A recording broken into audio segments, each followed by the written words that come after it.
This is Radio Taiwan International.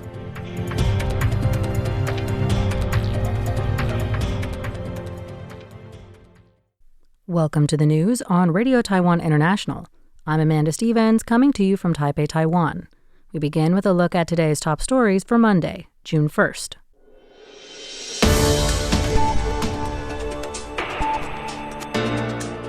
Vice President Xiaobi Kim to visit Palau in June. Presidential Youth Forum provides dialogue on tackling social media united front efforts.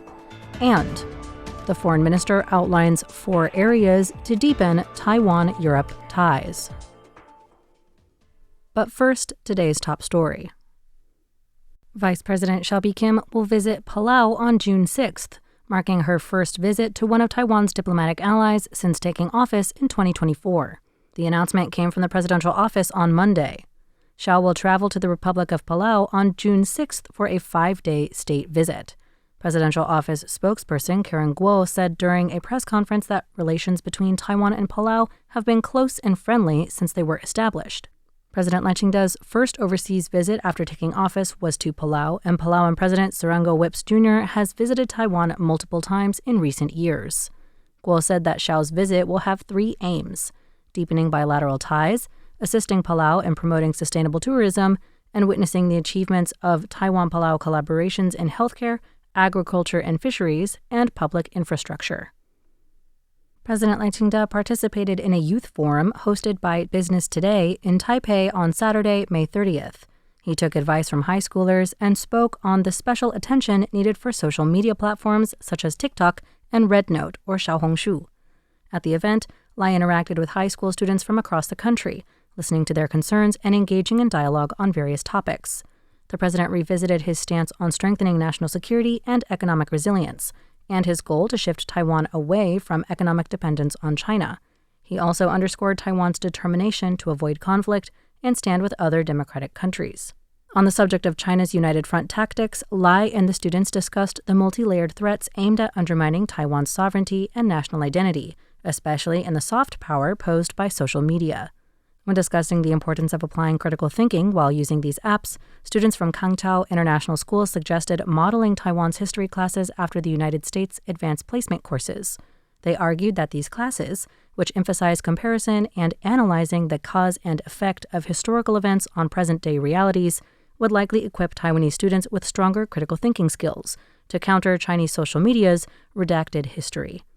The president strongly agreed, saying that equipping Taiwan's students with these skills would provide a shield for national identity and cultivate independent thinking.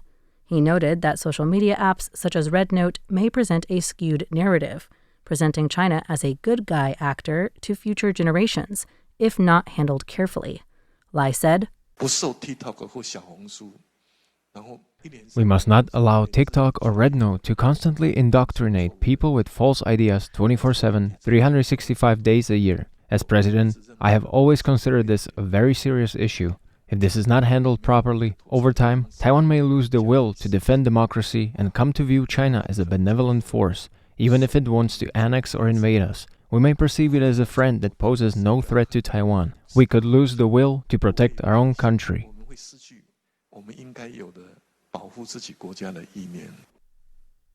Foreign Minister Lin Jialong spoke about areas he hopes to deepen Taiwan-European relationships at a tea gathering on Friday. This came on the heels of the minister's recent trips to Switzerland and the Czech Republic last month. Taiwan has grown increasingly close with many European countries. Last year, Lin visited Italy, Austria, Poland, and the Czech Republic, which he revisited in late May, just after a trip to Switzerland. Lin outlined 4 areas of diplomacy: parliamentary, technological, cultural, and think tank, with significant potential for development as part of Taiwan-Europe relations.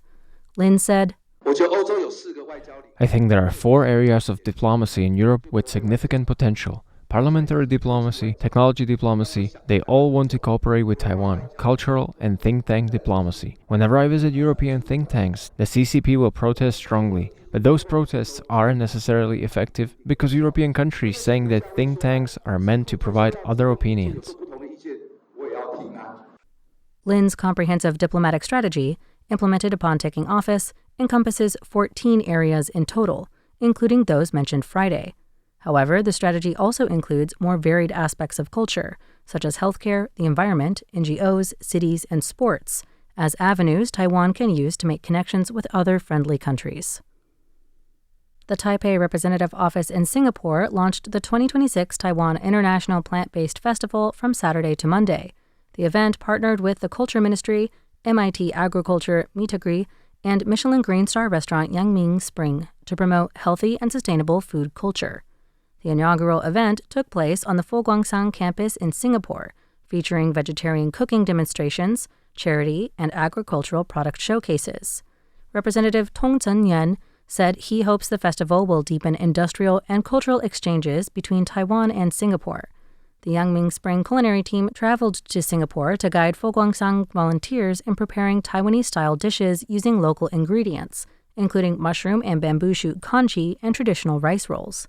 Attendees also sampled Taiwan's mango pineapple variety, a Taiwan-developed pineapple famous for its mango-like smell. The venue was also decorated with Taiwanese orchids, highlighting Taiwan's floriculture history.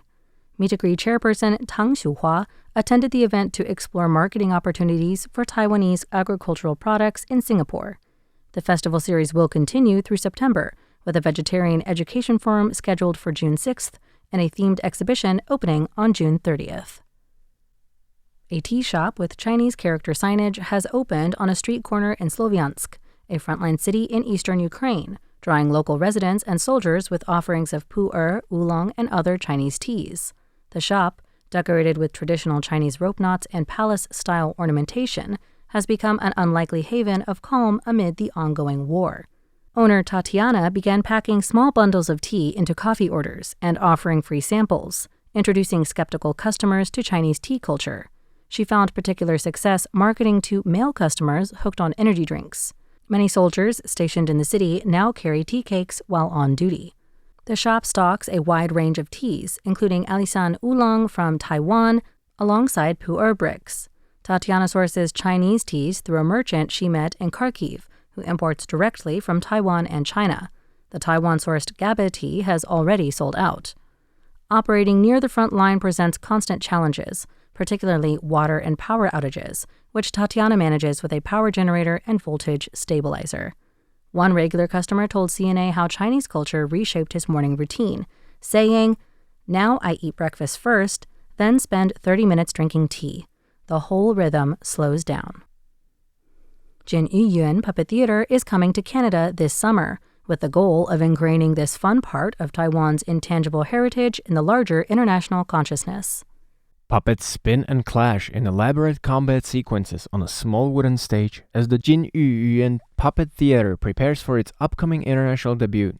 The Taiwanese Glove Puppetry Company will perform at the Taiwanese Canadian Cultural Festival in Vancouver and Barnaby this July, bringing over a century of Budaishi tradition to North American audiences. Troupe leader Zhao Jintong said the performances aim to introduce Taiwanese glove puppetry to as wide a global audience as possible. Letting the whole world see us isn't just a slogan. Taiwanese Budaishi has real cultural value and it represents Taiwan, Zhao said. The troupe will perform July 4th and 5th at the Vancouver Art Gallery, followed by a July 11th show at Bonser Recreation Complex in Barnaby. Behind the performances lie years of meticulous preparation. Dozens of puppets are stored in neat rows, each dressed in hand-stitched costumes with carefully styled hair and distinct makeup. Zhao said he wants foreign audiences to understand how the art form has evolved across generations, from small traditional figures to larger modern characters, with each era telling a different story. The troupe plans to offer interactive cultural experience workshops alongside its stage performances, inviting attendees to engage directly with the craft. Organizers say the Canadian appearances are part of a broader effort to root Taiwanese puppetry deeper in the international cultural consciousness. Phyllis Koski for RTI News.